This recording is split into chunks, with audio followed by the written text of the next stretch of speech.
Greetings, it's Catherine and Brian from Moonstarlodge in South Central Ontario with your Indigenous perspective on all things cartomancy.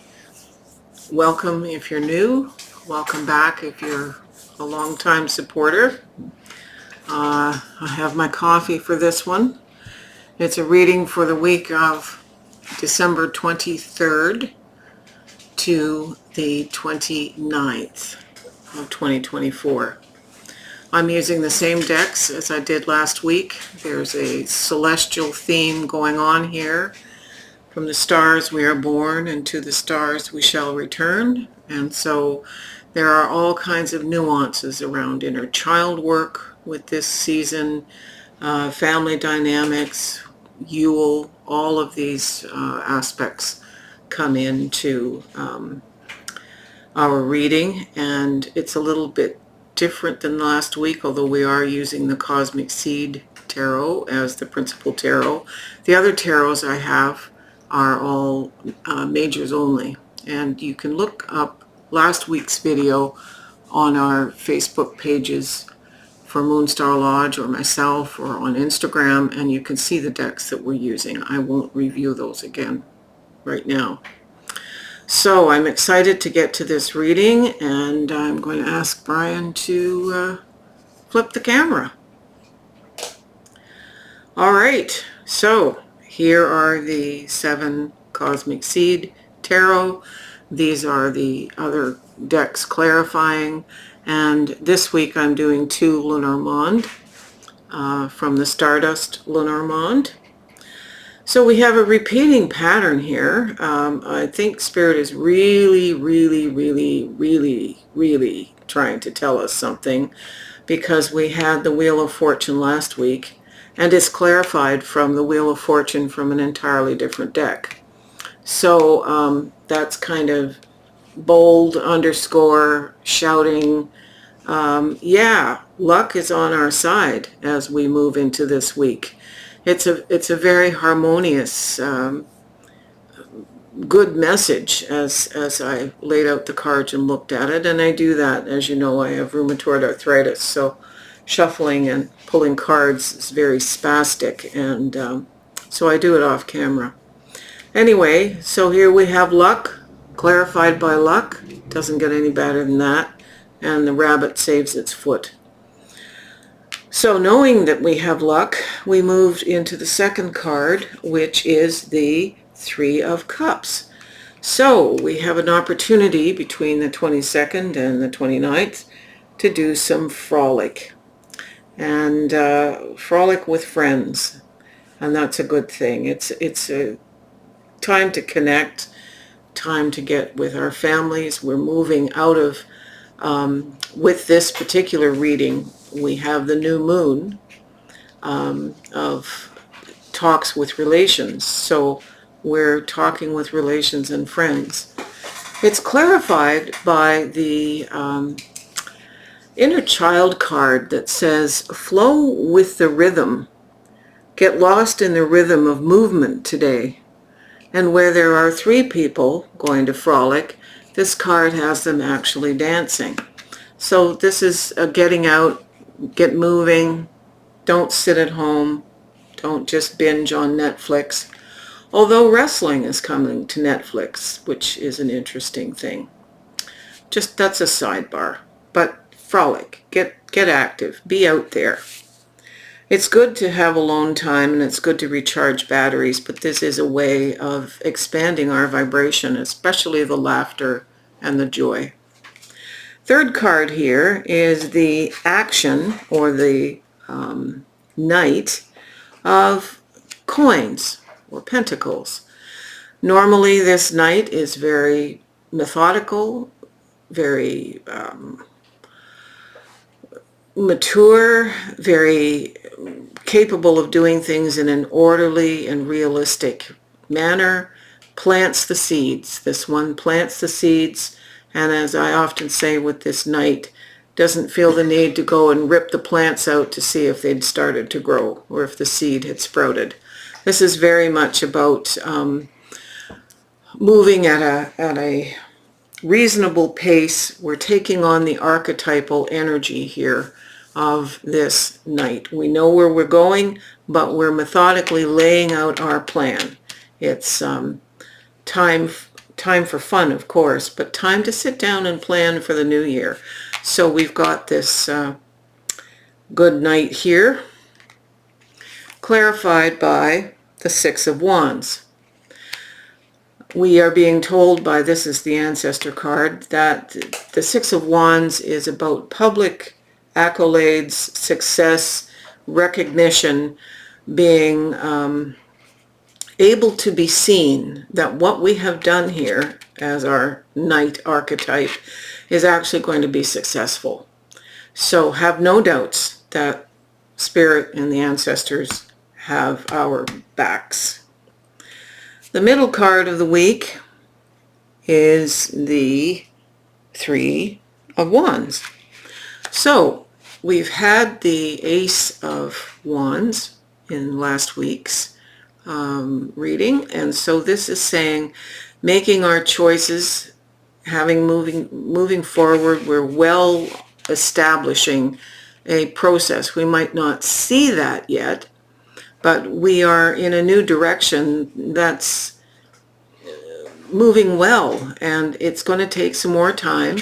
Last week, the clarifying astronomical sign was Libra, so we're well on the way to making new successes happen, even if we don't see it yet.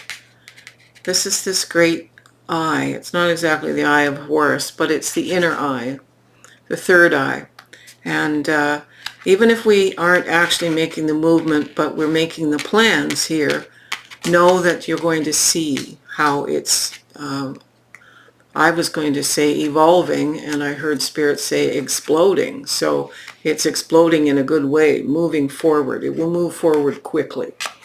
The card that clarifies it is the card from the Yule deck called Ornaments. So it is a remembrance of what once was and with what will be, a fragile beauty beaming upon thy.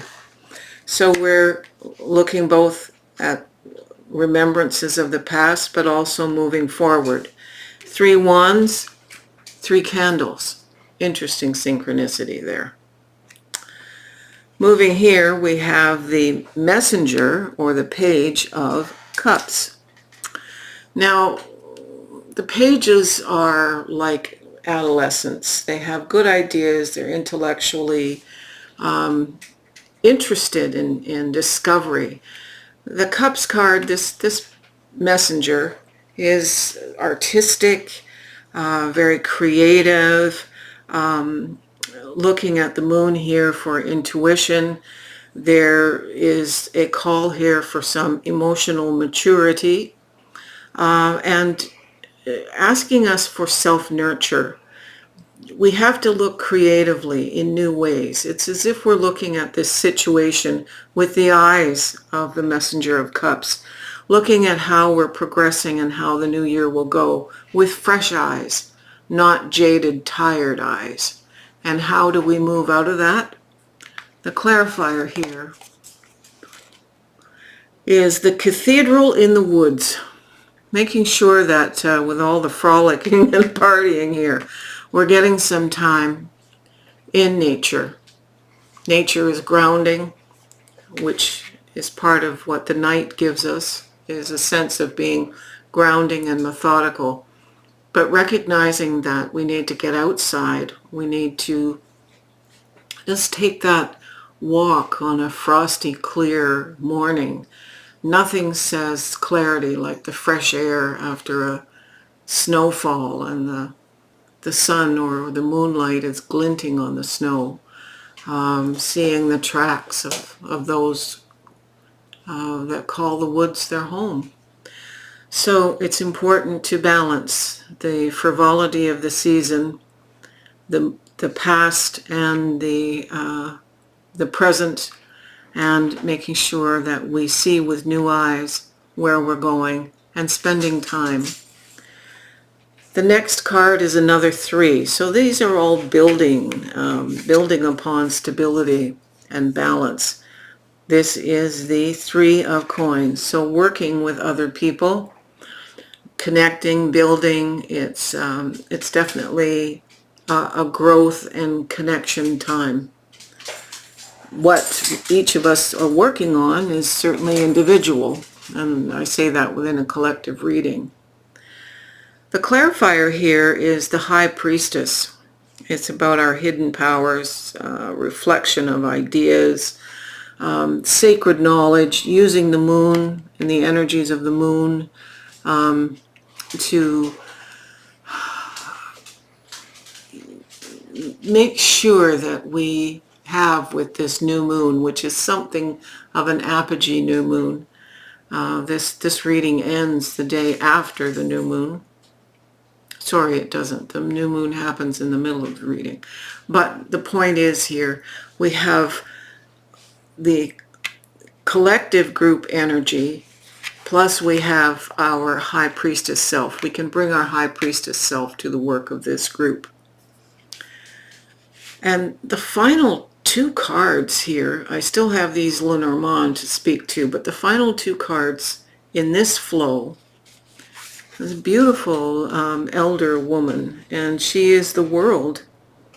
It's completing a karmic cycle. Again, I'm getting that parasympathetic nervous system chill, and it is indicative of ending the year, ending our time with becomes her vision, ending 2024, we're past solstice, moving into 2025. It's an amazing time.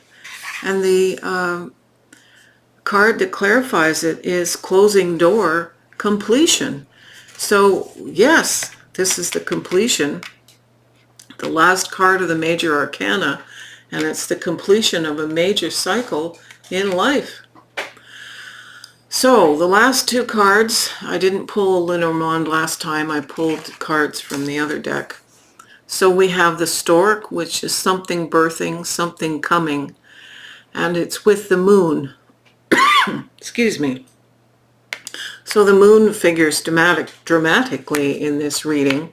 It's the intuition here with the Messenger of Cups, with the High Priestess using the moon. Here's the moon with the World card. Here's the moon here and here. So we are to use our intuition and take this time to do the rituals, to work with supporting, again, what is birthing, and it's coming quickly. You can flip the camera, Brian. So here we are. We're just about at the end of this physical calendar year of 2024, but definitely the overlap of moving into 2025 has happened. And it's time for peace and reflection and celebrating with family. In Indigenous tradition, we use the winter months to work on our sacred objects, to plan and prepare, and work with the storytellers and the keepers of knowledge. So I welcome you to join me later in January with a special class on rituals and cards and all the things associated with rituals, crystals and essential oils and sigils and all kinds of things. From Brian and I, we wish you the very best, the greatest peace, health. Please like and share this video if it speaks to you to do so. Subscribe if you haven't. Send me a Christmas coffee, and aho, be at peace.